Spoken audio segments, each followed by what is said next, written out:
Hello everyone, welcome है आपका chemistry queen platform के ऊपर। यहाँ पर मैंने आपकी वन शॉट सीरीज को स्टार्ट किया हुआ है, जहाँ पर मैं फर्स्ट 2 चैप्टर्स को अपलोड कर चुकी हूँ।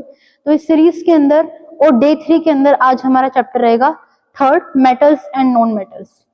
तो देरी ना करते हुए अपनी लेक्चर को स्टार्ट करते हैं। मेटल्स एंड नॉन मेटल्स ये काफी इंपॉर्टेंट चैप्टर है और इसके रिगार्डिंग यहाँ पर क्वेश्चंस बहुत बनते हैं चैप्टर नंबर 1 को मर्ज करते हुए। तो अगर हम लोग एनसीईआरटी से देखते हैं, स्टार्ट करते हैं, तो सबसे पहले ही हमारे पेज पर, एनसीईआरटी के पेज पर हमारी मेटल्स एंड नॉन मेटल्स की प्रॉपर्टी को दिखाया जाता है। तो मैंने सबको कंबाइन कर दिया है, ठीक है। ये क्या है? मेटल्स, और यहाँ पर क्या है? हमारे नॉन मेटल्स। मेटल्स कैसे होते हैं? लस्ट्रस। नॉन मेटल्स कैसे होते हैं? Not lustrous. लस्ट्रस का मतलब क्या होता है? They produce shine. Non metals they do not produce shine. Malleability की बात करते हैं तो rolled into a thin sheet without breaking. So next property है हमारी क्या? Malleability. Malleability means rolled into a thin sheets without breaking. मतलब जब हम किसी भी मेटल को पतली पतली थिन शीट में कन्वर्ट कर देते हैं, this property is known as malleability. Brittle and break into a pressure. जबकि जो नॉन मेटल्स होते हैं वो जनरली क्या हो जाते हैं? ब्रेक हो जाते हैं जैसे ही उनके ऊपर थोड़ा सा प्रेशर हम अप्लाई करते हैं। They are not malleable. Ductility, drawn into wires. अगर हम किसी मेटल को वायर में कन्वर्ट कर रहे हैं तो इट मींस उसकी कैसी प्रॉपर्टी होती है? ये डक्टिलिटी की। कैसी होती है? डक्टिलिटी की। जबकि नॉन मेटल्स कैसे होते हैं? Not ductile. बट आपको एग्जांपल लर्न करना है, graphite and carbon fibre. Graphite and carbon fibre आपको क्या करना है? इसका एग्जांपल लर्न करना है, क्योंकि कार्बन फाइबर की क्या होती है? वायर्स होती हैं, ठीक है। इसकी क्या होती है? आपकी वायर्स होती हैं। कंडक्टिविटी की बात करते हैं। They are the good conductor of heat and electricity. Metals are very good conductor of heat and electricity because metal के पास क्या प्रेजेंट होते हैं? फ्री इलेक्ट्रॉन प्रेजेंट होते हैं, जिसकी वजह से ये इलेक्ट्रिसिटी को क्या करते हैं? कंडक्ट करते हैं। These are the very poor conductors of heat and electricity except for the graphite. And what is graphite? Carbon की 3 एलोट्रोपिक फॉर्म होती है, ग्रेफाइट, डायमंड एंड फुलरिन। तो ग्रेफाइट क्या है? कार्बन की एक एलोट्रोपिक फॉर्म है जो कि स्लिपरी नेचर की होती है और उसके पास क्या होते हैं? फ्री इलेक्ट्रॉन्स होने की वजह से वो क्या करती है? इलेक्ट्रिसिटी को कंडक्ट करता है। कौन? ग्रेफाइट। अगर हम लोग स्टेट की बात करते हैं, most of the metals are solids at room temperature. Room temperature पे मोस्ट ऑफ द सॉलिड्स कैसे होते हैं? आपके मेटल्स कैसे होते हैं? सॉलिड्स होते हैं, except for the mercury. Mercury का एग्जांपल लर्न करना है। मरकरी एक मेटल है और रूम टेम्परेचर पर वो क्या होता है? Liquid. Can exist as a solid. Solid भी हो सकते हैं, लिक्विड भी हो सकते हैं और गैस भी हो सकते हैं। एग्जाम्पल आपको लर्न करने हैं, ठीक है। एग्जाम्पल बताना लिक्विड का कौन सा होगा भाई? ब्रोमीन। कौन सी होगी? ब्रोमीन। ब्रोमीन क्या होता है? एक ऐसा नॉन मेटल है जो कि कैसा रहता है? लिक्विड। सॉलिड का एग्जांपल बताना। कार्बन डायमंड की फॉर्म में एग्जिस्ट करता है, सॉलिड है। गैसेस N2, O2, Cl2, ठीक है, helium, argon, a lot of gases यहाँ पर क्या होती है? प्रेजेंट होती है। डेंसिटी की बात करते हैं। They are the dense material because they have a mass as well as their volume. Lower densities होती है किसके कंपैरिजन में? मेटल के कंपैरिजन में। Melting and boiling point, high melting and boiling point होता है, their lower melting and boiling point. Melting and boiling point जब भी हम लोग निकालते हैं, किसके बिहाफ पे निकालते हैं? Intermolecular forces of attraction. Solid के अंदर पैकेजिंग हाई होती है, पार्टिकल बहुत ज्यादा पास होते हैं, स्पेस उनके बीच में बहुत कम होता है, तो इंटरमोलिकुलर फोर्सेज ऑफ अट्रैक्शन क्या होता है? बहुत ज्यादा। तो उनको तोड़ने के लिए हमें बॉइलिंग पॉइंट मतलब टेम्परेचर क्या करना पड़ेगा? हाई, और मेल्टिंग पॉइंट भी क्या होगा उनका? हाई। तो आप इनको इंटरमोलिकुलर फोर्सेज ऑफ अट्रैक्शन के बिहाफ पे इनकी एक्सप्लेनेशन हम लोग दे सकते हैं। तो यहाँ पर हम लोग कुछ एग्जांपल लेके आए हैं, लाइक ये गोल्ड कॉइन है, AU, ठीक है। ये हमारे पास हैमर है, आयरन, ठीक है। ऑयल पेपर है, एल्यूमिनियम का, ठीक है। ये हमारे पास क्या है? कॉपर वायर्स का बंडल है, ठीक है। ये क्या है? बेल। बेल क्यों दिखाई है मैंने यहाँ पर? Because metal also show a property is known as sonorous. क्या सी, सोनरस। लाइक ये क्या है मेरे पास, एक स्टाइलस है, किससे बना हुआ, मेटल से। मैं इस पे मार रही हूँ तो मुझे कैसी आवाज प्रोड्यूस हो रही है, मुझे एक साउंड प्रोड्यूस हो रही है, because metal produce sound when we are hitting on this. जब भी हम इनको हिट करते हैं तो वो क्या प्रोड्यूस करते हैं, साउंड प्रोड्यूस करते हैं। तो एक प्रॉपर्टी और है, दे आर सोनरस। वो कैसे होते हैं, सोनरस होते हैं। आइए चलते हैं कुछ एक्सेप्शंस की बात कर लेते हैं, और यही आपके सीबीएसई पॉइंट ऑफ व्यू से इंपॉर्टेंट है, ठीक है। हाँ जी, एक्सेप्शन की बात करते हैं। मरकरी, मरकरी एक मेटल है, बट जबकि वो कैसी है, लिक्विड है एट रूम टेम्परेचर, ठीक है। मरकरी कैसी है, लिक्विड है। Sodium and potassium both are metals, ठीक है, but they are very soft, they can be cut with the knife. हम उसे चाकू से काट सकते हैं, सोडियम इतना सॉफ्ट होता है और पोटेशियम भी इतना सॉफ्ट होता है। हाँ जी, अगर हम बात करते हैं एलॉयज की, एलॉयज आर द मिक्सचर, हाँ जी, एलॉयज क्या है, alloys are the homogeneous mixture of metal and metal, metal and non metal, ठीक है। वो मेटल एंड मेटल का भी हो सकता है और मेटल एंड नॉन मेटल का भी हो सकता है। They exhibit the different property. For an example, steel, steel क्या है, एक एलॉय है। देखिए स्टूडेंट्स, एलॉय से क्वेश्चन पक्का बनेगा। तो जितने भी आपके एलॉय दे रखे हैं चैप्टर नंबर 3 के अंदर, आपको सारे के सारे एलॉय करने हैं। लाइक स्टील है, आयरन एंड कार्बन, किस किस का बना हुआ है, आयरन प्लस में कार्बन, तो ये किसका है, स्टील का है, ठीक है। तो स्टेनलेस स्टील हो गया, निक्रोम हो गया, सोल्डर हो गया, ब्रास, ब्रोंज, तो ये सब आपको क्या करने हैं, एलॉय करने हैं। अगर हम बात करते हैं exception for the non metals, iodine is a non metal that is lustrous. अभी अभी हमने बात बताई थी, non metals are not lustrous, but iodine कैसा है, लस्ट्रस, इंपॉर्टेंट अभी। कार्बन कैसा है, carbon exist in the different form known as allotropes.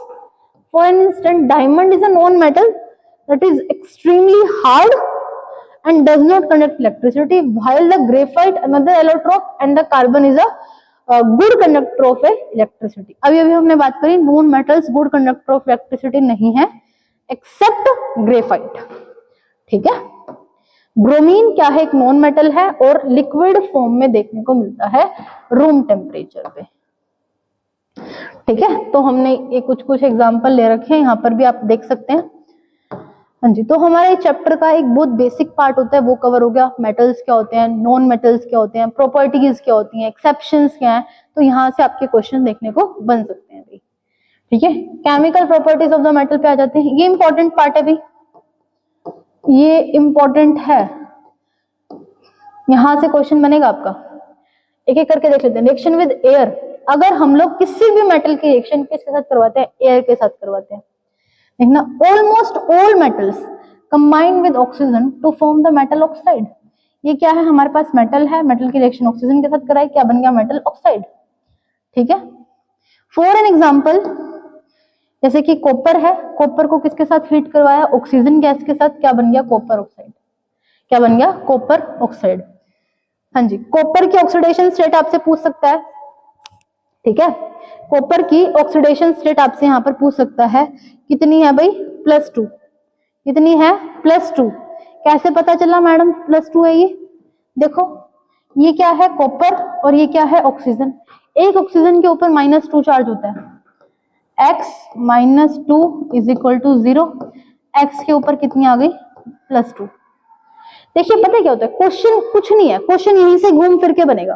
कभी इसके कलर से क्वेश्चन पूछ लेगा, कभी इसकी ऑक्सीडेशन स्टेट से क्वेश्चन पूछ लेगा। कहां से क्वेश्चन बनेंगे, यहीं से तो क्वेश्चन बनेंगे। कभी इसका कलर पूछ लेगा, कैसा कलर है इसका, ब्लैक, कैसा कलर है इसका, ब्लैक। क्लियर है सभी को।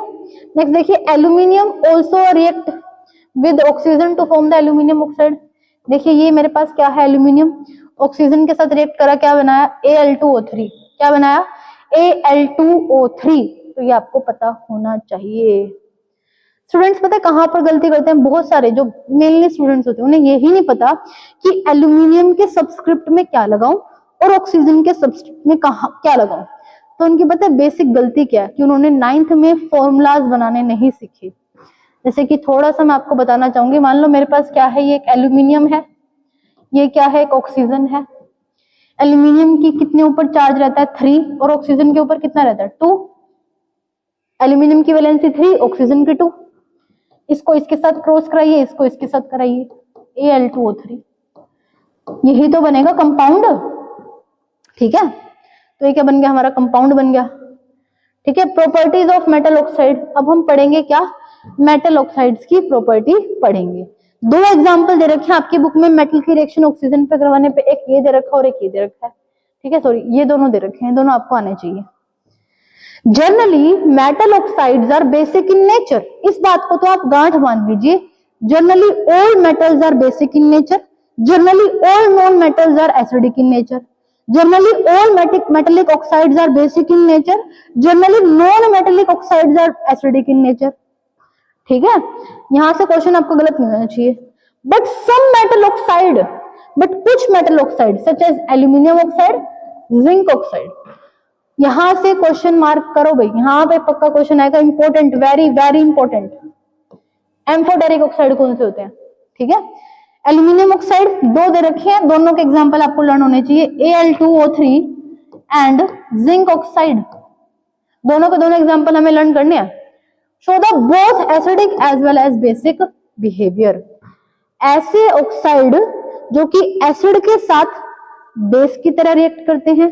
ठीक है, ऐसे ऑक्साइड जो कि एसिडिक मीडियम के अंदर बेस बन जाते हैं और बेसिक मीडियम के अंदर एसिडिक बन जाते हैं, ऐसे ऑक्साइड को एम्फोटेरिक ऑक्साइड बोलते हैं। कितने एग्जांपल हैं madam? 2, Al2O3 zinc oxide, Al2O3 zinc oxide, ऐसे हमें क्या करना है, लर्न करना है।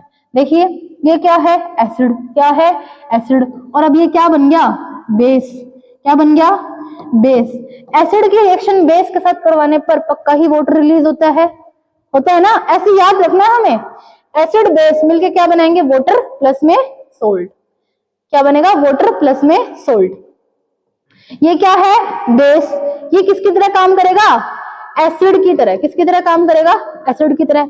एसिड प्लस में बेस क्या बनाएंगे, सोल्ट, क्या बनाएंगे, सोल्ट, और क्या निकालेंगे, वाटर, क्या बनेगा, वाटर। NaAl2, ठीक है, सोडियम एल्यूमिनेट, सोडियम एल्यूमिनेट, क्या बोलेंगे इसको, सोडियम एल्यूमिनेट, Al2। इंपॉर्टेंट है भाई, ये रिएक्शन आपकी आ सकती है, मोस्ट इंपॉर्टेंट। देखो रिएक्शन पार्ट से केमिस्ट्री में चैप्टर बहुत इंपॉर्टेंट है, यहां से रिएक्शन बनेगी। Majority of the metal oxides are water insoluble, yet certain ones are dissolved in water to call the alkaline solution. Generally metallic oxide पानी के अंदर घुलते नहीं है, बट कुछ पानी के अंदर घुल जाते हैं। ठीक है, जैसे कि sodium oxide and potassium oxide पानी पर घुलने पर सोडियम हाइड्रोक्साइड बनाते हैं और क्या बनाते हैं, पोटेशियम हाइड्रोक्साइड बनाते हैं। तो ये बात आपको पता होनी चाहिए। ठीक है, देखिए होता क्या है, सोडियम कैसा होता है, ज्यादा रिएक्टिव होता है। कैसा होता है, ज्यादा रिएक्टिव होता है। जैसे ही वो ऑक्सीजन या पानी के कांटेक्ट में आता है तो वो एकदम से विगरस रिएक्शन शो करता है। कैसे शो करता है, विगरस रिएक्शन। ठीक है, तो ये कुछ कलर्स हैं, कई बार पेपर में क्वेश्चन आ जाते हैं। पोटेशियम का कैसा कलर है, लाइलैक। कैसा कलर है, लाइलैक, मतलब कि पोटेशियम को बर्न करने पर, ठीक है, या फिर ऑक्सीजन की प्रेजेंस में आने पर तो वो कैसा कलर प्रोड्यूस करता है, लाइलैक कलर। सोडियम कैसा करता है, गोल्डन। कैसा करता है, गोल्डन। लिथियम कैसा करता है, crimson red. Crimson red, crimson red कैसा कलर होता है, ईट के जैसा, ईट का रंग होता है ना, उसको क्रिम्सन रेड कलर बोलते हैं। कैल्शियम ऑरेंज, ऑरेंज, ठीक है। Copper green. ये आपको थोड़े बहुत कलर पता होने चाहिए, ये इनके कलर कैसे होते हैं, प्रोड्यूस होते हैं। ठीक है, हाँ जी। यहाँ पर एक छोटा सा पैराग्राफ दे रखा था, एनोडाइजिंग क्या होती है। आपके एनसीईआरटी खोलोगे ना तो आपको पता चलेगा एनोडाइजिंग होती क्या। Anodising creates a thick oxide layer on a aluminium surface by electrolysing with the dilute sulphuric acid. This layer improves the corrosion resistance and can be dyed of the aesthetics. देखिए anodising का मतलब क्या होता है, जब aluminium के ऊपर, देखो ये मान लो मैंने क्या ले लिया, एक, हाँ जी, ये क्या ले लिया, एक एल्यूमिनियम ले लिया, एक एल्यूमिनियम का बर्तन ले लिया। इसके ऊपर एक लेयर बन गई। क्या बन गई? एक लेयर बन गई। किसकी लेयर बन गई? इसी के ऑक्साइड की, Al2O3। क्या बन गई? Al2O3 की लेयर बन गई। ठीक है, जैसे कि क्वेश्चन आता है पेपर में कि जो एल्यूमिनियम मेटल है, ठीक है, उसके ऊपर कोरोजन क्यों नहीं होता? जो घरों में हम लोग एल्यूमिनियम मेटल के बर्तनों में खाना बनाते हैं, ठीक है, वहां पर कोरोजन क्यों नहीं होता? बिकॉज एल्यूमिनियम जैसे ही एयर या फिर वाटर के कांटेक्ट में आता है तो एल्यूमिनियम अपनी सरफेस के ऊपर एल्यूमिनियम ऑक्साइड की लेयर बना लेता है Al2O3, जो कि प्रिवेंट करती है फर्दर कोरोजन से, फर्दर ऑक्सीडेशन से। क्या करती है? इसको प्रिवेंट करने का काम करती है। और इसी प्रोसेस को क्या बोलते हैं? एनोडाइजिंग। क्या बोलते हैं?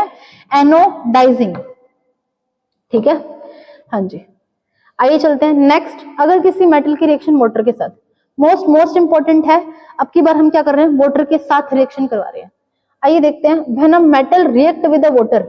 अगर कोई भी मेटल है, जैसे कि मान लो मेरे पास ये मेटल है, अगर मैं इसकी रिएक्शन किसके साथ करवा रही हूँ? वाटर के साथ, they can form the metal oxide and release the hydrogen gas. ठीक है, मेटल की रिएक्शन अब की बार हम किसके साथ करा रहे हैं? पानी के साथ। तो क्या बनेगा?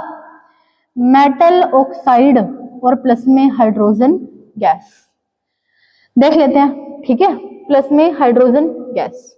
और क्या बन सकता है यहाँ पर? आपका मेटल हाइड्रोक्साइड भी बन सकता है। मेटल की रिएक्शन वाटर के साथ करवाएंगे, दो चीजें बन सकती है, मेटल ऑक्साइड भी बन सकता है और मेटल हाइड्रोक्साइड भी बन सकता है। सॉरी एक चीज गलत बोल दी मैंने। ठीक है, यहाँ पर क्या है? अगर मेटल की रिएक्शन मान लो मेरे पास क्या है? पोटेशियम है, इसकी रिएक्शन मैंने किसके साथ करवाई? वाटर के साथ। तो क्या बना हमारे पास? यहाँ पर मेटल ऑक्साइड बनेगा। क्या बनेगा? Metal oxide. पर नहीं दे रखा था, एक बार पॉज करना, पॉज कर दो। ठीक है, हाँ जी। तो आप यहां से ये काट देंगे, थोड़ा सा गलत लिखा हुआ है। ठीक है, हाँ जी। कुछ मेटल वाटर के साथ रिएक्ट करने पर मेटल ऑक्साइड बनाते हैं और कुछ मेटल वाटर के साथ रिएक्ट करने पर मेटल हाइड्रोक्साइड बनाते हैं। फॉर एन एग्जांपल, ठीक है, metals like potassium and sodium reacts violently with the cold water. ठीक है, देखो हमारे पास रिएक्टिविटी सीरीज है, कुड़ी नाल कार मांगो अल्टो, यानी कि किसका फोन है? कोई बात नहीं। इसमें क्या है? पोटेशियम और सोडियम कहां पर आते हैं? आपके अपर आते हैं, ऊपर आते हैं। तो ये बहुत ज्यादा एक्टिवली रिएक्ट करेंगे किसके साथ? वाटर के साथ। किसके साथ? वाटर के साथ। और क्या बनाएंगे? पोटेशियम हाइड्रोक्साइड और सोडियम हाइड्रोक्साइड। ठीक है, जबकि ये आपको ऐसे लर्न करना है, किसके साथ रिएक्ट करते हैं? मतलब इतने ज्यादा रिएक्टिव होते हैं कि ठंडे पानी के साथ भी रिएक्ट कर लेते हैं, इतने ज्यादा रिएक्टिव होते हैं। और जबकि calcium react with less violently, वो कम वोलेंटली रिएक्ट करता है as compare to sodium and potassium. ठीक है, and forming the calcium hydroxide gas. ठीक है, ये भी ठंडे पानी के साथ रिएक्ट कर लेता है बट लेस वोलेंटली करता है। कैसा करता है? लेस वोलेंटली करता है। जबकि जो मैग्नीशियम है वो हॉट वाटर के साथ रिएक्ट करता है। किसके साथ रिएक्ट करता है? हॉट वाटर के साथ। और क्या बनाता है? Magnesium hydroxide and hydrogen gas. ठीक है, पहले तो हमें ये लर्न करना है, याद करो, सोडियम पोटेशियम इतने रिएक्टिव कि ठंडे पानी के साथ रिएक्ट करेंगे। कैल्शियम रिएक्ट करता है ठंडे पानी के साथ बट लेस वोलेंटली। कैसे रिएक्ट करता है? लेस वोलेंटली। मैग्नीशियम को हमें गर्म पानी के साथ रिएक्ट करवाना पड़ता है। किसके साथ? गर्म पानी के साथ। और जबकि हमारे कुछ metal aluminium, iron, zinc, aluminium, iron, zinc, they do not react with water, water के साथ रिएक्ट नहीं करते, but can react with the steam. वो किसके साथ रिएक्ट करते हैं? स्टीम के साथ रिएक्ट करते हैं। ये हमें दिख तो वाटर रहा है बट ये गैसियस फॉर्म में है, तो ये ध्यान रखना भाई। एल का भी यहां से क्वेश्चन बनेंगे, ऐसे घुमा के क्वेश्चन पूछेगा वो आपसे। तो ये फिजिकल स्टेट क्या है इसकी? गैस। क्या है? गैस। और क्या बनाएगा? हाइड्रोक्साइड बनाएगा? नहीं, क्या बनाएगा? एल्यूमिनियम ऑक्साइड बनाएगा, Al2O3 Fe3O4। कई बार बच्चे कंफ्यूज होकर इसको ना क्या मार्क कर देते हैं? Amphoteric oxide.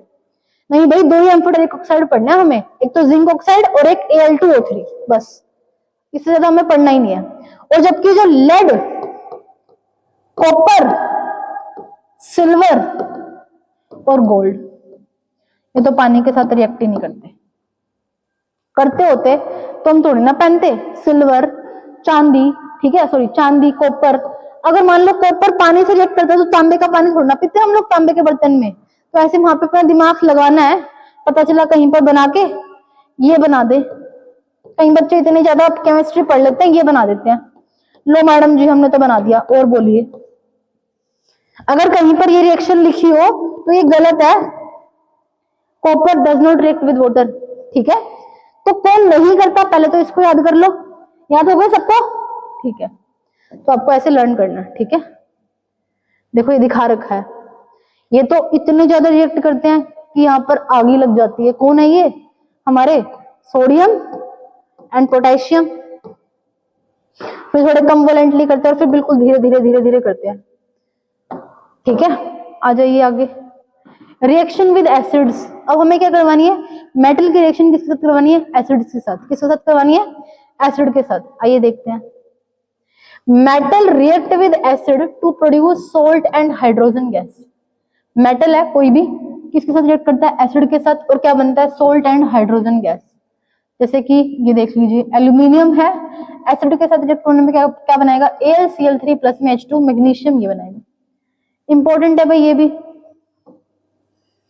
स्टार मार्क लगा लीजिए, इंपॉर्टेंट है। क्या बात लिख रखी है? When a metal react with nitric acid hydrogen gas is not produced.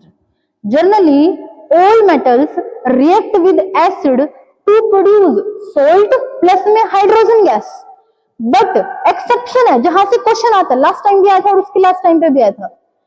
When a metal react with nitric acid hydrogen gas is not produced because HNO3 is a strong oxidizing agent। कैसा agent है? strong oxidizing agent। instead of HNO3 oxidizes 2H2 to water and itself reduce to the nitrogen oxide। बजाय कि वो अपने आप को hydrogen gas में convert करे, वो हाइड्रोजन गैस को किस में कन्वर्ट कर देता है? H2O के अंदर, और अपने आप को किस में कन्वर्ट कर लेता है? नाइट्रोजन ऑक्साइड के अंदर। तो इंपॉर्टेंट है भाई, ये बहुत ज्यादा इंपॉर्टेंट है। नेक्स्ट देखिए, जबकि पिछली बार यहां से क्वेश्चन आया था, इस बार यहां से क्वेश्चन आएगा। ऐसे दो मेटल का नाम बताइए जो कि HNO3 के साथ रिएक्ट करने पर हाइड्रोजन गैस प्रोड्यूस करते हैं। कौन से दो मेटल है? Magnesium and manganese. Magnesium and manganese. तो ये आपको लर्न करना है, कर लीजिए इसको डब्बे में बंद। कौन से दो मेटल है? मैग्नीशियम एंड मैंगनीज, ठीक है। समझ में आ गई बात? तो यहाँ पर हमने काफी सारी प्रॉपर्टीज पढ़ी हैं। देखो ये वाटर, ये वाली हमारी कौन सी रिएक्शन होगी? एसिड के साथ होगी। इससे पहले हमने कौन सी पढ़ी? वाटर के साथ पढ़ी, ठीक है। इससे पहले हमने किसके साथ पढ़ी? एयर के साथ पढ़ी, ठीक है। तो हमें ऐसे रिएक्शन लर्न करनी है। तो आज का लेक्चर बहुत इंपॉर्टेंट है मेटल्स एंड नॉन मेटल्स का भाई। What is aqua regia? एक्वारेजिया क्या है? इस पे भी क्वेश्चन बन सकता है, ठीक है। Aquaresia, it is a mixture of conch, HNO3 and HCl। देखिए ये क्या है? HCl है, ये क्या है? HNO3 है। बस रेशो ध्यान में रखना है, 3:1। कितना आएगा? 3:1। यानी कि 75% क्या लेना है आपको? HCl, और 25% क्या लेना है? HNO3। This is a highly corrosive liquid. इतना ज्यादा कोरोसिव लिक्विड है कि अपने अंदर सारे गोल्ड ऑर्नामेंट्स को क्या कर सकता है? डिसॉल्व कर सकता है। हाईली पावरफुल रिएजेंट है, ठीक है। किंग ऑफ केमिकल्स है केमिस्ट्री के अंदर, जिसको बोलते हैं ना। बताइए केमिकल्स का किंग कौन है? एक्वारेजिया। कौन है भाई? एक्वारेजिया। तो ये बात आपको याद रखनी है। हाँ जी, नेक्स्ट आ जाते हैं, reaction with the solution of the other metal salt. कोई भी मेटल ए है, ये तो सेम रिएक्शन हम पढ़ के आए हैं, डिस्प्लेसमेंट रिएक्शन। कौन सी रिएक्शन है? Displacement reaction. Metal A salt solution of B को डिस्प्लेस कर देती है, salt solution of A plus में metal B. For an example देख लेते हैं। देखिए अगर मान लेते हैं ये क्या है मेरे पास? जिंक है, ठीक है, और यहां पर क्या है? कॉपर सल्फेट का सॉल्यूशन है। तो यहां पर क्या बन जाएगा? जिंक सल्फेट प्लस में कॉपर, ठीक है। A more reactive metal displays the less reactive metal from their solution and form the salt and plus में metal. क्लियर है भाई सभी को? तो ये आपको आनी चाहिए। रिएक्टिविटी सीरीज देख लेते हैं, इंपॉर्टेंट है, यहां से क्वेश्चन आपका डायरेक्ट बन सकता है। ठीक है, हमने लर्न भी किया हुआ था, कैसे याद किया हुआ था? कुड़ी नाल कार मांगो अल्टो। ठीक है, कुड़ी नाल कार मांगो अल्टो, जिसे फिर लेकर हम चले, ठीक है, मथुरा आगरा आए। बस ऐसे याद करना है। कुड़ी नाल कार मांगो अल्टो, जिसे फिर लेकर हम चले मथुरा आगरा आए। आए का मतलब क्या है? गोल्ड। या फिर आप यहां पर गए भी कर सकते हो, मर्जी आपकी। गए से बस याद रखना गोल्ड, गए से क्या याद रखना है? गोल्ड। ठीक है, reactions of metals and non metals आपको देखनी है यहाँ पे। ठीक है, यहाँ पे रिएक्शन देखनी है मेटल्स एंड नॉन मेटल्स की। Reactivity of element is a tendency to attain a completely filled shell. एक बार पॉज करना। Reaction of metals and non metals पढ़ रहे थे। ठीक है, reactivity of element is a tendency to attain a completely filled shell. ठीक है, कोई भी एलिमेंट कितना रिएक्टिव है वो डिपेंड करता है कि वो उसकी वैलेंसी क्या है। ठीक है, रिएक्टिविटी ऑफ एलिमेंट, किसी भी एलिमेंट की रिएक्टिविटी की टेंडेंसी है टू अटेन, उसे अटेन करना है क्या? अपना वैलेंस शेल क्या करना है? कंप्लीटली फिल करना है। कि वो कितना रिएक्टिव है वो उसकी वैलेंसी आपको बताएगा। Ionic compound are formed as, कैसे बनते हैं? Positive charge by losing electron and non metal negative charge. देख लेते हैं हम यहाँ पर। ठीक है, जैसे कि हमारे पास ये क्या है? एक मेटल है और यहाँ पर क्या है? नॉन मेटल है। ठीक है, मेटल में मैंने क्या ले लिया? सोडियम, और नॉन मेटल में क्या ले लिया? क्लोरीन। ठीक है, मेटल्स जनरली क्या करते हैं? इलेक्ट्रॉन को लूज करते हैं, और ये क्या करते हैं? इलेक्ट्रॉन को गेन करते हैं। क्या करते हैं? गेन। लूज करने के बाद इसके ऊपर कैसा चार्ज आएगा? Na plus. क्यों आया Na प्लस? लिखना है इसकी इलेक्ट्रॉनिक कॉन्फ़िगरेशन 281।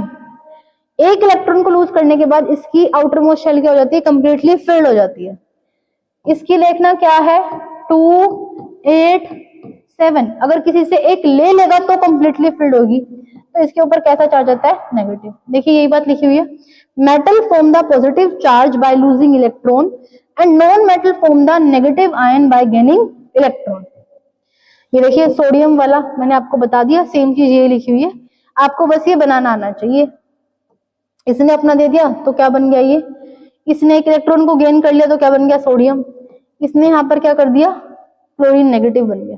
ये यहाँ पर गलत दिया हुआ है, ऐसे बनेगा ये, जैसे मैंने यहाँ पर बनाया हुआ है। Na ने क्या बनाया? Na पॉजिटिव प्लस में इलेक्ट्रॉन क्या बना दिया? यहाँ पर देख लीजिए मैग्नीशियम का क्या बना है? मैग्नीशियम 2 प्लस में इलेक्ट्रॉन, और ये क्या बन गया यहाँ पे? तो ये formation of magnesium chloride and formation of sodium chloride. ये इसमें इलेक्ट्रॉन ट्रांसफर का तरीका दिखा रखा है। ये एरो का साइन आप देख रहे हैं, इट मींस इलेक्ट्रॉन ट्रांसफर हो रहा है फ्रॉम सोडियम टू क्लोरीन। ठीक है, तो ये क्या बन गया? आपका एक आयोनिक कंपाउंड बन गया, और ये भी क्या बन गया? आपका एक आयोनिक कंपाउंड बन गया। पॉज करना है। ठीक लग रहा है तुम्हें? पढ़ने में मजा आ रहा है? ठीक है, फिर तो सही है। देख लो भाई, पर्पल कलर का धुआं देख लो, पर्पल कलर का। ठीक है, अब आ जाइए चैप्टर के बिल्कुल हम लास्ट पार्ट में आ रहे हैं। ठीक है, करते हैं start. Properties of an ionic compound. अब बात करते हैं आयनिक कंपाउंड की। इंपॉर्टेंट है भाई, जो बच्चे रिएक्शन नहीं कर रहे और पेपर में कहीं पर ये क्वेश्चन दिख गया जरूर अटेम्प्ट करना है क्वेश्चन आपको। Ionic compound exhibit the several की प्रॉपर्टीज, बहुत सारी प्रॉपर्टीज शो करते हैं। ठीक है। फिजिकल नेचर, उनका फिजिकल नेचर कैसा होता है? Ionic compounds are solids, generally कैसे होते हैं? वो सॉलिड होते हैं। That they are the hard and brittle due to the strong inter ionic attractions. Physical nature कैसा होता है? उनका सॉलिड होता है। कैसा होता है? सॉलिड। बस आप नमक को याद रखा करो, कैसा है? सॉलिड है। क्यों है सॉलिड? बिकॉज उनके बीच में स्ट्रॉन्ग इंटर आयोनिक इंटरेक्शंस है। कैसे हैं? स्ट्रॉन्ग इंटर आयोनिक क्या है? इंटरेक्शंस है। Melting and boiling point, strong interaction होने की वजह से क्या होगा? उनका मेल्टिंग एंड बॉइलिंग पॉइंट भी ज्यादा होगा। मान लो किसी चीज को मैंने ऐसे पकड़ा हुआ है, तो इसको तोड़ने के लिए ज्यादा टेम्परेचर देना पड़ेगा ना, मुझे ज्यादा हीट देनी पड़ेगी। हीट ज्यादा देनी पड़ेगी तो बॉइलिंग पॉइंट भी ज्यादा होगा। ठीक है। और गलाना है, मान लो इसको मेल्ट करना है, तो भी टेम्परेचर ज्यादा देना पड़ेगा, तो मेल्टिंग पॉइंट भी क्या होगा? इसका ज्यादा होगा। ठीक है। देखिए ये लिख रखे है मैंने दोनों के दोनों यहाँ पे, energy is required to break the inter ionic bonds. ये आपको लर्न नहीं करना, ये आपका उससे है, पजांस रूल से है। ठीक है। हाँ जी। सोल्यूबिलिटी क्या है? आपको मैंने एक कॉन्सेप्ट बताया था, लाइक डिसोल्व लाइक का, जिसका जैसा स्वभाव वो उसी में घुलना पसंद करता है।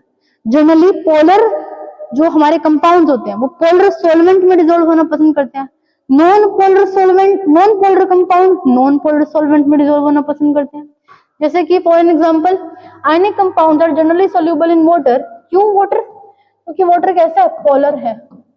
मैडम पोलर का मतलब क्या होता है? अरे जो अपने आयंस में टूट जाए। देखो ये वाटर है, ये अपने आयंस में टूट गया, OH negative, this is polar. Separation of charges आपको दिख रहे हैं ना, तो ये क्या है? पोलर। और आयनिक कंपाउंड भी तो पोलर होते हैं। देखो तोड़ो इसको, Na पॉजिटिव, Cl नेगेटिव, जिसका जैसा स्वभाव वो उसी में क्या करेगा? घुलना पसंद करेगा। कंडक्टिविटी की बात करते हैं, ionic compounds can conduct electricity when dissolved in water as the ions are free to move and carry charges. They are very क्या बोलते हैं, ionic compounds are generally conduct electricity because जब हम इनको पानी में घोल देते हैं तो ये क्या करते हैं? फ्रीली मूव करते हैं। और आपको पता है इलेक्ट्रिसिटी कंडक्ट ही फ्रीली इलेक्ट्रॉन्स या फ्रीली आयंस की वजह से होती है। हाँ जी। तो ये सेटअप भी हमने दिखा रखा है। ठीक है। ये एक इलेक्ट्रोलाइटिक सेल दिखा रखा है, इलेक्ट्रोलाइटिक सेल है। ठीक है। और ये हमने आयंस का मूवमेंट दिखा रखा है, फ्रीली मूव कर रहे हैं। आ जाइए चैप्टर के लास्ट पार्ट पे, ये बिल्कुल लास्ट टॉपिक रहेगा आपका। ठीक है। Occurrence of metal. अकरेंस का मतलब होता है कहां कहां पर मेटल्स पाए जाते हैं, कहां कहां पर। The earth crust is a key source of a metal, is a key source of a metal. Earth crust के ऊपर बहुत सारा मेटल हमें देखने को मिलता है। while sea water contain the soluble salt. Assertion reasoning से क्वेश्चन बनाना होगा ना तो वैसे बनाएगा। अर्थ क्रस्ट पे तो मेटल का सोर्स है और सी वाटर में हमें सोल्यूबल सॉल्ट देखने को मिलते हैं। Minerals found in naturally in earth crust are known as minerals and when they have a high percentage of metal that can be extracted profitably that can known as ores। देखिए ores और minerals में फर्क समझिए। कोई भी metal आपका earth crust पे मिल रहा है तो वो मिनरल है, बट अगर हम उस अर्थ क्रस्ट में से, उस मिट्टी में से, उस धसे हुए पार्ट में से मेटल को निकाल कर उससे प्रॉफिट कमा लेते हैं तो वो क्या बन जाता है? ओर। क्या बन जाता है? ओर। क्या बोलते हैं उसको? ओर। तो ओर की डेफिनेशन आपको आनी चाहिए। Enrichment of ore. Ores often contains impurities. Ores के ऊपर मान लो कोई भी हमने मेटल निकाल लिया, उसके ऊपर जो गंदगी अभी भी लगी हुई है उसको क्या बोलेंगे? गैंग। क्या बोलेंगे? Gang. Which must be separated before the metal extraction। पूरे मेटल को बाहर निकालने से पहले हमें इस गंदगी को क्या करना पड़ेगा? साफ करना पड़ेगा। Various separation techniques difference in their physical and chemical properties। ठीक है। बहुत सारे इनकी क्या है? सेपरेशन टेक्निक्स हैं जिनको हमें एक्सप्लोर करना है, यहाँ पर पढ़ना है। ठीक है। हाँ जी। देखते हैं ये क्या है? कंसंट्रेशन। कंसंट्रेशन का मतलब होता है कोई भी मेटल कितनी मात्रा में प्रेजेंट है, कैसे प्रेजेंट है, अमाउंट क्या है उसका। कुछ हमारे मेटल्स हाई रिएक्टिविटी वाले हैं। अभी हमने पढ़ा था ना मेटल की 3 रिएक्टिविटी हो सकती है, high reactivity, moderate reactivity and low reactivity. ठीक है। हाई रिएक्टिविटी वाले, मीडियम रिएक्टिविटी वाले और लो रिएक्टिविटी वाले। ये चार्ट है आपकी बुक में as it is. High reactivity के लिए तो हम लोग क्या यूज करेंगे, इलेक्ट्रोलाइसिस। क्या यूज करेंगे, इलेक्ट्रोलाइसिस, और हमें क्या मिल जाएगा, प्योर मेटल। ठीक है। मीडियम रिएक्टिविटी के लिए हमें क्या करना पड़ेगा, दो फॉर्म में हमें और मिलेंगे, एक तो कार्बोनेट की फॉर्म में और एक सल्फाइड की फॉर्म में। और कार्बोनेट के साथ हमें क्या करना पड़ेगा, कैल्सिनेशन, और इसके साथ क्या करना पड़ेगा, रोस्टिंग, और फिर हमें क्या करना पड़ेगा, प्यूरिफिकेशन। ठीक है, आइए देखते हैं इनको। ये आपको टेबल अभी समझ में आ जाएगी जैसे जैसे मैं आपको पढ़ाऊंगी। तीन तरह के मेटल मिलेंगे, बस ये बात याद रखनी है, हाई, मीडियम और लो। हाई वालों में इलेक्ट्रोलाइसिस करनी है, क्या करनी है, इलेक्ट्रोलाइसिस। मीडियम वाले में दो प्रोसेस होंगी, कौन कौन से, calcination and roasting, calcination and roasting. और तीसरे वाले में आपकी क्या होती है, यहाँ पर रोस्टिंग। क्या होती है, रोस्टिंग। ये बात आपको ध्यान रखनी है। ठीक है, आइए देखते हैं एक्सट्रैक्शन ऑफ मेटल। अब हमें क्या करना है, मेटल को निकालना है, ऐसे ऐसे करके मेटल को निकालना है। आइए देखते हैं कैसे निकालते हैं। एक्सट्रैक्टिंग मेटल विद अ लो, हम सबसे पहले कहां से बात कर रहे हैं, जिसकी रिएक्टिविटी बहुत कम है। ठीक है, जैसे कि हमें दो दे रखे हैं, आपको इसमें दो एग्जांपल लर्न करने हैं, किस किस के, कॉपर का और मरकरी का। आते हैं ना सबसे नीचे। ठीक है, हाँ जी, metals in a low reactivity like mercury can be reduced by heating their oxide. अब बात ये आती है कि मरकरी ऐसे ही नहीं मिलता, मरकरी का और क्या होता है, लर्न कर लो भाई। मरकरी का और एक नंबर में पूछ लेंगे, मरकरी का और क्या है, सिनाबार। क्या है, सिनाबार। सिनाबार से आपको मरकरी निकालनी है, सिनाबार से मरकरी निकालनी है। ठीक है, तो सबसे पहले हम क्या करेंगे, हमें क्या मिल गया इसका और, इसको किस में कन्वर्ट करना है, मरकरी ऑक्साइड में। When heated in air which is then further reduced to the mercury. Sulphide से क्या बना रहे हैं, ऑक्साइड। सल्फाइड से क्या बना रहे हैं, ऑक्साइड। देखिए भाई, सल्फाइड से क्या बना रहे हैं, ऑक्साइड। किसकी प्रेजेंस में, ऑक्सीजन की प्रेजेंस में। किसकी प्रेजेंस में, ऑक्सीजन की प्रेजेंस में। ठीक है, तो इस प्रोसेस को क्या बोलते हैं, रोस्टिंग। क्या बोलते हैं, रोस्टिंग। क्या बोलते हैं, रोस्टिंग। रोस्टिंग का मतलब क्या है, सल्फाइड से ऑक्साइड बनाना। सल्फाइड से ऑक्साइड बना दिया, किसकी प्रेजेंस में, ऑक्सीजन की प्रेजेंस में। इतनी बात सबको समझ में आ गई।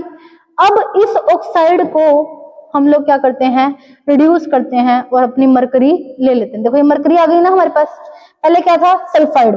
सल्फाइड से क्या बनाया, ऑक्साइड। सल्फाइड से ऑक्साइड बनाने की प्रोसेस को ही तो क्या बोलते हैं, रोस्टिंग। अगर वहां पर एयर की सप्लाई होती है तो रोस्टिंग, अगर लिमिटेड एयर की सप्लाई होती है तो कैल्सिनेशन। क्या बोलते हैं उसको, कैल्सिनेशन। देखिए कॉपर, इसको क्या बोलते हैं, कॉपर पाइराइट। क्या बोलते हैं, कॉपर पाइराइट। पाइराइट है ये, कॉपर पाइराइट।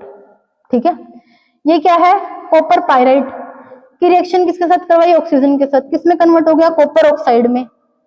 ठीक है, किसमें कन्वर्ट हो गया, कॉपर ऑक्साइड में। अब इस कॉपर ऑक्साइड को क्या करना है हमें, इसको क्या करना है, रिड्यूस करना है। क्या करना है, रिड्यूस। बस ये आपको आना चाहिए लिखना, क्या करना है, रिड्यूस। इसको इसके हमने इसकी प्रेजेंस में क्या किया है, रिड्यूस किया।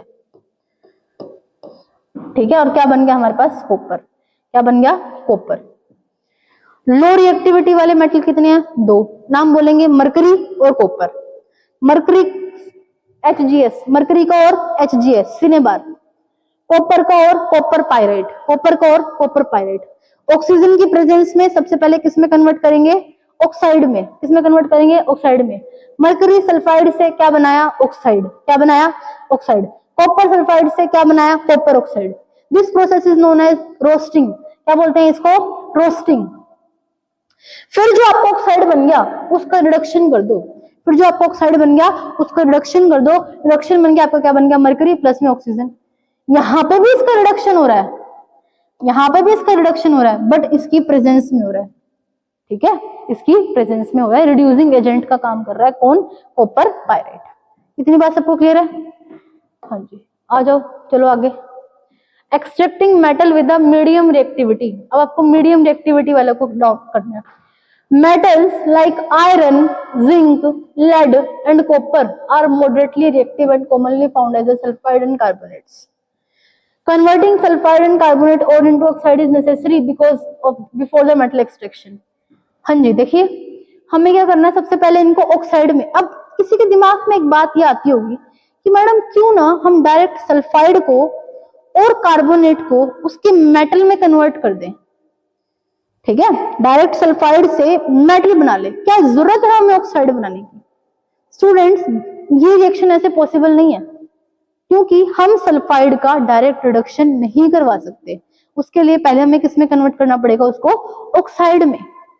फिर हम ऑक्साइड का रिडक्शन करके क्या बना सकते हैं? मेटल बना सकते हैं। देखो ये क्या है? रोस्टिंग। रोस्टिंग का मतलब क्या होता है? Sulphide ore are roasted in the excess air. Roasting में एयर ज्यादा मात्रा में लेनी है, कैल्सिनेशन में कम मात्रा में एयर लेनी है। कैल्सिनेशन में कम, रोस्टिंग में ज्यादा। रोस्ट कर रहे हैं हम, आग लगाना, ऐसे सोचो। रोस्ट यूट्यूब पे चलते हैं ना, रोस्ट करना, इसको रोस्ट कर रहे हैं, भून रहे हैं किसी को। अब भून रहे हैं तो ज्यादा मात्रा चाहिए ना आग की हमें, तो ऐसे याद रखना इन चीजों को। ठीक है, तो देखो जिंक है ये। ठीक है, हमें क्या करना है? सल्फाइड और को यहाँ पे क्या करना है? ऐसे करना है। ठीक है, यहाँ पर क्या है? Zinc sulphide. क्या है? जिंक सल्फाइड को हमने क्या किया? ऑक्सीजन के प्रेजेंस में किसमें कन्वर्ट कर दिया? जिंक ऑक्साइड में। किसमें कन्वर्ट कर दिया? जिंक ऑक्साइड में। और ये क्या था? Zinc carbonate. इसको भी किसमें कन्वर्ट कर दिया? In the presence of limited air किसमें कन्वर्ट कर दिया? जिंक ऑक्साइड में। फिर जिंक ऑक्साइड को, ये कार्बन क्या है? पेपर में पूछ लेते हैं, कोक। क्या है ये? कोक। और ये क्या है? Reducing agent. क्या है? Reducing agent. समझ में आ रही है बात? जिंक सल्फाइड की फॉर्म में भी है, जिंक कार्बोनेट की फॉर्म में भी है। सल्फाइड की फॉर्म में है तो रोस्टिंग करवानी है, कार्बोनेट की फॉर्म में है तो कैल्सिनेशन करवानी है। रोस्टिंग हाई हीट मतलब हाई ऑक्सीजन की प्रेजेंस में होती है, और कैल्सिनेशन आपका लो ऑक्सीजन की प्रेजेंस में होता है। ये बात आपको ध्यान रखनी है। फिर क्या करवाना है? रिडक्शन। क्या करवाना है? रिडक्शन। आ जाइए आगे। हाईली रिएक्टिव मेटल यूज्ड भी एज अ रिड्यूसिंग एजेंट। यहाँ पर लगाइए स्टार मार्क। वो कहता है कि हमें रिड्यूसिंग एजेंट हमेशा कार्बन को लेने की जरूरत नहीं है, हम हाईली रिएक्टिव मेटल को भी रिड्यूसिंग एजेंट के रूप में ले सकते हैं। देखिए जैसे कि मैंगनीज ऑक्साइड की रिएक्शन मैंने किसके प्रेजेंस में करवा दी? Aluminium. Aluminium is more reactive than manganese, so aluminium displace manganese from their oxide. और क्या बनाता है ये? Al2O3 और बहुत सारी क्या करता है? Generate heat. इसी तरीके से aluminium is more reactive then iron oxide, ferric oxide. तो ये क्या रिएक्ट करता है? और इस रिएक्शन का नाम क्या है? Thermite reaction. क्या नाम है इसका? Thermite reaction. और किसमें काम आती है? वेल्डिंग में। किसमें काम आती है? वेल्डिंग में काम आती है। किसमें काम आती है? वेल्डिंग में काम आती है। ठीक है, वेल्डिंग का मतलब समझते हैं ना, जब दो लोगों को आपस में जोड़ते हैं। ठीक है, तो हम यहाँ पर क्या करते हैं? इसका 1 नंबर में क्वेश्चन आ जाएगा, थर्माइट रिएक्शन कौन सी है। ठीक है, तो ये आपको पता होना चाहिए।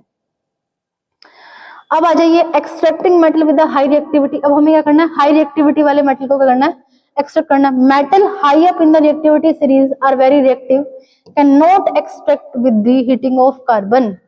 अब बात ये आती है कि क्यों ना मैडम हम हाई रिएक्टिविटी वाले को भी तो ऐसे रिएक्ट करवा दें, कार्बन के साथ रिड्यूसिंग एजेंट के साथ क्या करवा दें? उसको रिएक्ट करवा के और अपना मेटल ले लें। देखना भाई, जनरली जितने भी ज्यादा आपके मेटल हाई रिएक्टिविटी पे होते हैं, उनकी जो एफिनिटी होती है, उनका जो प्यार होता है, वो कार्बन से कम ऑक्सीजन से ज्यादा होता है। ठीक है, ये बात आपको याद होनी चाहिए। They are obtained through electrolytic reduction. वो इलेक्ट्रोलाइटिक रिडक्शन से निकल सकते हैं, like sodium, magnesium, calcium from their molten chlorides. ये बात आपको पता होनी चाहिए। इन इलेक्ट्रोलाइसिस, उस इलेक्ट्रोलाइसिस में होता क्या है? ठीक है, they are deposited at the cathode while the chlorine is released at the anode. हम पढ़ के आए हैं ये वाला। ठीक है, जैसे कि हमने NaCl का करा था। थोड़ा सा स्पेस देती हूँ मैं यहाँ पर, आपको बताती हूँ। ठीक है, देखो याद करो ये वाला। मान लो मेरे पास क्या है? ये क्या है? एनोड। ठीक है, और ये भी क्या है? एक रोड। इसको क्या बोलते हैं? कैथोड। क्या बोलते हैं इसको? कैथोड। इसको मैंने टर्मिनल से अटैच कर दिया, ठीक है। यहाँ पर क्या आ गया, मान लो नेगेटिव, यहाँ पर क्या आ गया पॉजिटिव, ऐसे टर्मिनल से क्या कर दिया, अटैच कर दिया। इसमें क्या डाल दिया हमने, NaCl, क्या डाल दिया, NaCl, ठीक है। ये ऐसे पानी भर दिया इसका पूरा का पूरा, ऐसे पानी भर दिया पूरा का पूरा, क्या भर दिया पानी। अब ये NaCl क्या करेगा, टूटेगा, क्यों, क्योंकि हाईली यहाँ पर कैसे क्लोरोएल्कली प्रोसेस पड़ी थी हमने कल, ठीक है। तो ये टूट जाएगा, किसमें टूट गया, सोडियम में प्लस में क्लोरीन में। एट एनोड, एनोड पर क्या होता है, ऑक्सीडेशन, क्या होता है, ऑक्सीडेशन। और एट कैथोड क्या होता है, रिडक्शन, क्या होता है, रिडक्शन। यहां पर देखना भाई, कैथोड पर क्या होगा, ये हमारा क्या है, एनोड। एनोड पर कौन आएगी, क्लोरीन। क्लोरीन नेगेटिव क्या करेगी, एक क्लोरीन प्लस में इलेक्ट्रॉन को रिलीज करेगी, दो होंगे तो दो बनाएगी और दो इलेक्ट्रॉन करेगी। रिडक्शन पे देखिए, सोडियम के पास क्या होता है, पॉजिटिव चार्ज आता है, एक इलेक्ट्रॉन इसको मिल जाता है तो क्या बनाएगा ये, सोडियम। अगर दो होंगे तो दो इलेक्ट्रॉन मिलेंगे तो कितने बनेंगे, दो सोडियम बनेंगे। इसको बोलते हैं बेटा इलेक्ट्रोलाइसिस। इलेक्ट्रो का मतलब होता है इलेक्ट्रिसिटी की प्रेजेंस में इलेक्ट्रोलाइट का टूटना इलेक्ट्रोलाइसिस कहलाता है। एक कैथोड पर मेटल बनता है और एनोड पर नॉन मेटल बनता है। क्लोरीन नॉन मेटल है, एनोड पर बन रही है, एनोड पर ऑक्सीडेशन होता है, ऑक्सीडेशन का मतलब लॉस ऑफ इलेक्ट्रॉन, और कैथोड पर क्या होता है, गेन ऑफ इलेक्ट्रॉन्स, ठीक है। हाँ जी, थक गए हो आप लोग, मुझे पता है, कोई बात नहीं, थोड़ा सा और वेट करो, हो जाएगा खत्म। लास्ट टॉपिक है हमारा ये रिफाइनिंग ऑफ मेटल्स। क्या है, रिफाइनिंग ऑफ मेटल्स। अब हमें क्या करना है, मेटल्स को साफ करना है। क्या करना है, साफ, एक्सट्रैक्ट कर लिया, अब क्या करना है, उनकी गंदगी को हटाना है जो भी उनके ऊपर है। Removal of impurities from the metal to obtain a pure metal is known as refining. Electrolytic refining, metal like copper, zinc, tin are refined electrolytically where the impure metal is anode. हाँ जी, यहाँ पर क्या है, anode को हमें क्या बनाना है, इम्प्योर मेटल, क्या बनाना है, हाँ जी, हाँ चलो खेलो अब, चलो मैं आ रही हूँ। इम्प्योर मेटल, ठीक है, जबकि प्योर मेटल को क्या बनाना है, कैथोड। ये क्या है, प्योर मेटल, ठीक है। एंड अ मेटल का यहाँ पर क्या है, सोल्ट सोल्यूशन, ये क्या है हमारा, सोल्ट का सोल्यूशन है। पासिंग द करंट, अब हमें क्या करना है, एक बैटरी लगानी है और क्या कर दिया हमने यहाँ पर, पास कर दिया करंट को, ठीक है, पास करना है। Passing the current from the anode into the electrolyte deposited on the cathode. देखिए होता है क्या, जैसे हम इसमें से क्या करेंगे, करंट को पास करेंगे, ये क्या करेगा, एनोड, मान लो यहाँ पर क्या था, इम्प्योर, ये जो इम्प्योर एनोड था, इसमें से जो गंदगी थी वो एनोड के ठीक नीचे आ जाएगी, जिसको हम लोग क्या बोलेंगे, एनोड मड, क्या बोलेंगे, एनोड मड। और इसमें से जितना भी प्योर यहाँ से अपना फॉर्म निकल जाएगी, प्योर कॉपर यहाँ पर क्या हो जाएगा, डिपॉजिट हो जाएगा, क्या हो जाएगा, डिपॉजिट। प्योर मेटल कहां पर डिपॉजिट हो रहा है, कैथोड पर। प्योर मेटल निकल कहां से रहा है, एनोड से।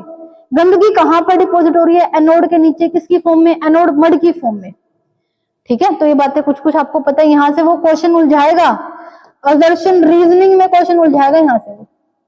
वो पूछेगा कि इम्प्योर मेटल रोड कौन सी है, प्योर मेटल रोड कौन सी है, किसके ऊपर पॉजिटिव चार्ज है, किसके ऊपर नेगेटिव चार्ज है, कॉपर आयन कहां से जा रहे हैं, इम्प्योर आयन कहां पर जा रहे हैं। तो ये क्वेश्चन यहाँ से वो उलझाएगा, मैं आपको बता रही हूँ, ठीक है। तो ये आपको पता होना चाहिए, कहां पर डिपॉजिट हो रहे हैं, कैथोड पर। और इनसोल्यूबल इंप्योरिटीज कहां पर आ गई, एनोड मड की फॉर्म में हो गई। लास्ट टॉपिक है कोरोजन, चैप्टर नंबर 1 के अंदर भी पढ़ा था। कोरोजन का मतलब क्या होता है, कोई भी मेटल एनवायरमेंट की प्रेजेंट पे आने पर, उसके अंदर वहां पे वाटर भी होता है, कार्बन डाइऑक्साइड भी होती है, ऑक्सीजन भी होता है, जब वो उसके नेचर को ही बदल देते हैं, उस मेटल को डिस्ट्रॉयड करने लग जाते हैं, खत्म करने लग जाते हैं, उसको क्या बोलते हैं, corrosion. Silver react with the sulphur, important reaction है भाई, लर्न करनी है। सिल्वर सल्फर के साथ रिएक्ट करने पर क्या बनाती है, Ag2S, क्या बनाती है, silver sulphide, to form a silver sulphide causing it to turn black. कैसा कलर है इसका, black. Copper react with the moist carbon dioxide, देखो कॉपर किसके साथ, CO2 के साथ, कॉपर किसके साथ, ऑक्सीजन के साथ, कॉपर किसके साथ, H2O के साथ, क्या बनाता है, copper carbonate, CuCO3 dot CuOH का होल ट्वाइस, ठीक है। तो ये बनाता है। बेसिक बेसिक क्यों बोला? क्योंकि साथ में क्या बन रहा है, ये बन रहा है resulting in the green coating. कैसा कलर है इसका? ग्रीन। कैसा कलर है इसका? ग्रीन। तो यहां से क्वेश्चन बनेगा भी, ठीक है। आयरन एक्सपोज्ड, ये क्या है? आयरन। यहाँ पर क्या है? एयर। क्या बना दिया इसने? Iron oxide. सही नहीं दे रखा यहाँ पर, मैं बता देती हूँ। देखो आयरन प्लस में वाटर के साथ मिलकर क्या बनाएगा? Fe2O3.XH2O। यहां से क्वेश्चन में उलझाएगा आपको, ये पूछेगा Fe2O3 बनेगा, Fe3O4 बनेगा, FeO बनेगा, कितने वाटर के मॉलिक्यूल बनेंगे? अरे भाई हमें नहीं पता कितने बनेंगे, X बनेंगे मैडम, X बनेंगे। ठीक है, क्लियर है सभी को? आ जाइए, लास्ट स्लाइड रहेगी हमारी, ये खत्म करते हैं इसको। Prevention of corrosion. कोरोजन को प्रिवेंट करने के मेथड्स हमें पता होने चाहिए। पेंटिंग कर सकते हैं, ठीक है, पेंट करते हैं, ऑयलिंग भी कर सकते हैं, ग्रीसिंग भी कर सकते हैं। गैल्वेनाइजिंग इंपॉर्टेंट टर्म है। Galvanizing is a process where zinc coating is used over iron article. Iron के ऊपर जिंक की कोटिंग करना ही क्या कहलाता है? गैल्वेनाइजेशन। यहाँ पे क्वेश्चन में उलझाएगा, पूछेगा जिंक के ऊपर आयरन की कोटिंग, और आप लोग कंफ्यूज हो जाओगे, उसके ऊपर लगाओगे टिक। तो बहुत ध्यान से क्वेश्चन पढ़ने हैं। क्वेश्चन मुश्किल नहीं है, वो आपसे कॉम्पिटेंसी बेस्ड क्वेश्चन पूछना चाहता है। आपसे पूछना चाहता है कि आपके अंदर स्किल कितनी है, कितने अच्छे से आप क्वेश्चन को रीड कर रहे हो। क्वेश्चन वो यहां से पूछेगा ऐसे। क्रोम प्लेटिंग, क्रोमियम की प्लेटिंग कर दोगे। एनोडाइजिंग, ठीक है, एल्यूमिनियम के ऊपर एल्यूमिनियम ऑक्साइड की फॉर्मेशन होना। मेकिंग एलॉयज तो है ही हमारा बेस्ट एग्जांपल, ठीक है। Galvanization, protecting the steel and iron by coating the with the zinc. Last देख लेते हैं एलोइंग। एलोइंग में आपको लर्न करने कुछ कुछ एग्जांपल कौन कौन से हैं, जैसे कि for example iron mixed with carbon, ठीक है, एंड निकल एंड क्रोमियम। हाँ जी, ये आ जाएगा स्टेनलेस स्टील का एग्जांपल। स्टेनलेस स्टील में कौन कौन है? आयरन, कार्बन, और कौन है? निकल, और कौन है? क्रोमियम। याद होना चाहिए। स्टील में कौन आते हैं? आयरन और कार्बन, बट स्टेनलेस स्टील में कौन आते हैं? आयरन, कार्बन, निकल, chromium. Any metals properties can change. Alloys are the homogeneous mixture prepared by melting the primary metal and dissolving specific properties। ये हमने पढ़ लिया, ठीक है। अमलगम क्या है? किसी भी मेटल का मिक्सचर मरकरी के साथ, कोई भी मेटल मरकरी के साथ मिक्सचर बनाने पर क्या कहलाता है? अमलगम। क्या बनाता है? अमलगम। एलॉयज के लोअर इलेक्ट्रिकल कंडक्टिविटी, यहां से उलझाएगा, लिख देगा high electrical conductivity and melting point, low melting point than the pure metal. Brass के एग्जांपल लर्न करो, कॉपर एंड जिंक। क्या? Copper and zinc. Bronze, copper and tin are the poor conductor as compare to the copper used in the electrical circuit. Solder, lead and tin कहां पर use होता है? लो melting point है, इसलिए welding wires के अंदर। Paper में question देगा वेल्डिंग वायर के अंदर कौन सा एलॉय यूज होता है? सोल्डर। किससे बना हुआ है? लेड एंड टीन से। क्या खास बात है? मेल्टिंग पॉइंट कैसा उसका? लो है। कैसा है?